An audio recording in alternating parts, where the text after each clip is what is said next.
What does it really mean to be a good dog? I mean, we say it all the time, right? Good boy, good girl.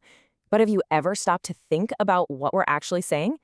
Well, today we're going to dive into a really beautiful story that asks that very question.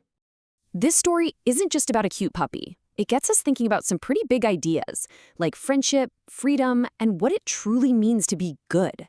And it all starts with this question. Can a wild animal, like a wolf, really become a good dog? So let's jump right in. Our story begins, as you might have guessed, with a boy, and a very unlikely friend he finds out in the woods. Everybody meet Kumikumi. He's this super curious kid who lives deep in the forest. And with those big, bright eyes, he's always watching, always wondering about the world around him. Now, Kumikumi absolutely loved watching the animals in the forest. He'd spend hours just observing them, and he noticed something really special about them, something that got him thinking. It was their freedom. To Kumikumi, the animals were completely, totally free. They just did what they wanted when they wanted. No one was telling them what to do. They were their own bosses, and he thought that was just the coolest thing ever. And then, one afternoon, he saw something incredible. It was a little wolf cub, all by itself. But it wasn't sad or scary. It was having the time of its life, just playing, chasing butterflies, and batting at little twigs. And this moment, right here, is where everything changes. This friendly little wolf is about to get a brand new and very important name. Kumikumi was maybe a little nervous at first. It's a wolf, after all. But this cub was just so friendly and so smart. Before he knew it, they were playing together, and Kumikumi was teaching it all kinds of tricks. It was like they'd been friends forever. He was so happy, so excited, that he gave his new friend a name. He started shouting, "Jump, good dog, roll over, sit, good boy." And just like that, the wild wolf cub had a new identity.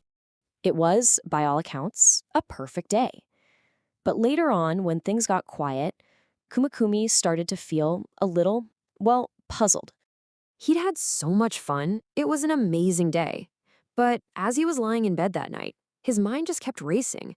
Something was bugging him, but he couldn't quite figure out what it was. He kept thinking to himself, how did that happen? How did that wild, free little wolf become a good dog who listens to everything I say? What changed? And then his thoughts got even bigger. He remembered how much he admired the animals for being free. So he wondered, is being good, which kind of means following someone else's rules, is that always a good thing? And here was the biggest question of all, the one that really kept him up. What if the wolf didn't obey? What if it just wanted to go back to chasing butterflies? Would it still be a good dog in his eyes? Was the good part about being friends, or was it just about doing what he was told? Wow, those are some heavy questions for a kid, right?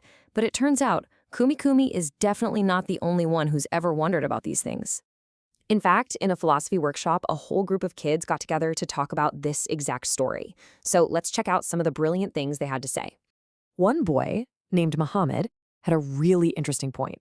He said being good isn't the same all the time. For him, it depended on who he was with. He'd want to be good for his mom because he loves her, but maybe not for people who aren't nice to him. So for Muhammad, being good is connected to love and respect. And the other kids had all kinds of different ideas. For some, being good was about your actions, being helpful or keeping your room tidy. For others, it was more about your personality, being friendly and kind. And for some, just like Kumikumi was wondering, it was simply about doing what you're told. Then the conversation went to a really tricky place, a question that gets right to the heart of what Kumikumi was feeling. Okay, so what would you do if you had a dog that was the total opposite of good dog? A dog that was naughty, maybe a little unfriendly, and just would not listen. The kids in a workshop had some really different thoughts on this. One boy, Omar Taha, had a pretty direct answer. He said he would use discipline. This shows that for some people, being good is tied very closely to following strict rules and facing consequences if you don't. But a lot of the other kids had a totally different approach. Rana suggested that what the dog really needed was patience and training. And another girl, Nita, said she would never get angry. Instead, she'd treat it lovingly. For them, a dog's value isn't just about how well it follows commands. And that brings us right back to our big question. What do you think? Is being good all about following the rules and obeying commands? Or is it about something deeper, like being a good, kind, loving friend? It's a tough one, isn't it? Maybe the real magic is finding a little bit of both. Thanks for exploring this amazing story with me.